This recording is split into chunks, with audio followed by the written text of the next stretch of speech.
least 80 people are now known to be dead in Hawaii. Hundreds are still missing or unaccounted for, and thousands are homeless. Wildfires fanned by Hurricane Dora continue to devastate parts of Maui. And for more on this story, we're joined by Madeline and Mindy Barrett in Kihei, Hawaii. That's on the island of Maui, about 38 kilometers south of the hardest hit areas, which has been largely destroyed by fire. Thank you so much for joining us. I know it's very early in the morning where you are, and you've had a very rough couple of days. How are you both doing right now? Not good. Yeah. Take me back to just what's happened over the last couple of days. Maybe Madeline, we'll start with you because you're living in Lahaina. Yeah, I was living in Lahaina. I used to live in Waihekuli neighborhood until like a few days ago. Yeah, and that morning there were extreme winds, and I just remember I didn't sleep at all that night because the windows just kept blowing open in my house.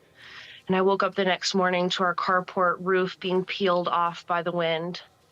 I was terrified to go outside because of all the tree branches and everything. And then probably around like 4 o'clock, I started seeing this giant cloud of black smoke out of my kitchen window. And as soon as I could hear people's propane tanks blowing up, I knew that it was time to get out. And I grabbed my elderly and I grabbed as many animals as I could that were mine. And I packed a suitcase as quickly and as calmly as I could. And I threw everything in the car. And my best friend, who lives 5 houses up from me, came down and was yelling for me to come with her up north. They were telling people to go to this civic center, which was right on the other end of the neighborhood. And we knew to go farther north because they ended up having to evacuate everyone out of there as well. And so you got much further away, and I can see Mom Mindy there beside you getting emotional. When you're hearing this is going on, you jumped on a plane. I did. I was actually on the phone with her because we'd been talking back and forth, and I was on the phone with her when she just decided, she's like, Mom, I gotta go. I gotta get out of here. Because we were debating on what to do, and the phone service was down. It was very little patchy signal all day. So we were talking to each other in this broken way, and she left, and then I didn't hear from her again for hours on end, and it's been awful.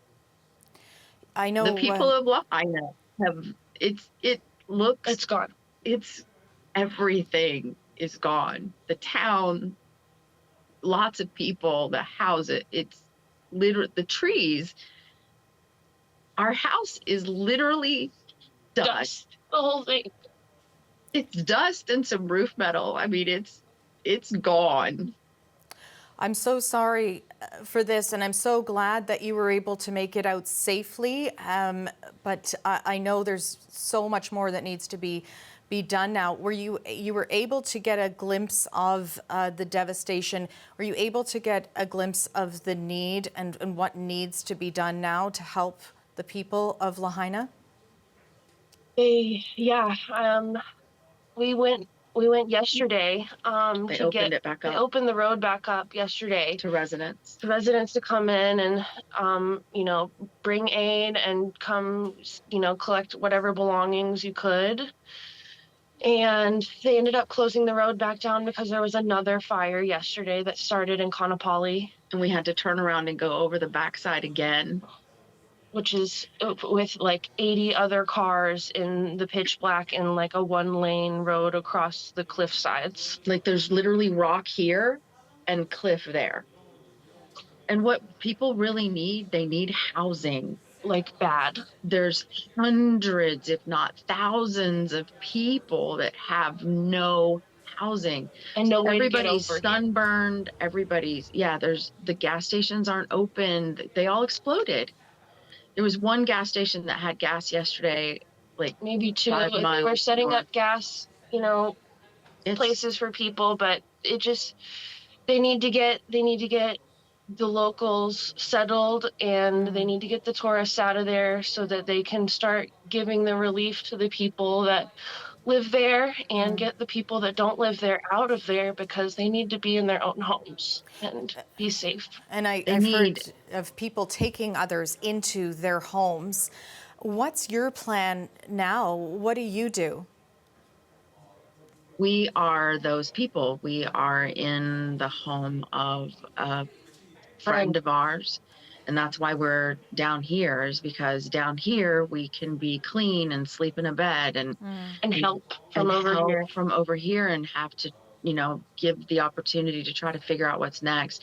We'll be moving back to the mainland because there's literally nothing for us on this island anymore. We love this island. It's so beautiful. The people that live here are so amazing. Aloha is real.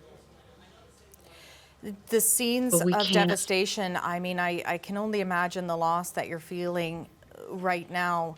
How do you move forward from this? How do you rebuild? I think that you just go through the motions until you come back into your own reality, because it's surreal. There's no strategy. There's no precedent for what went on.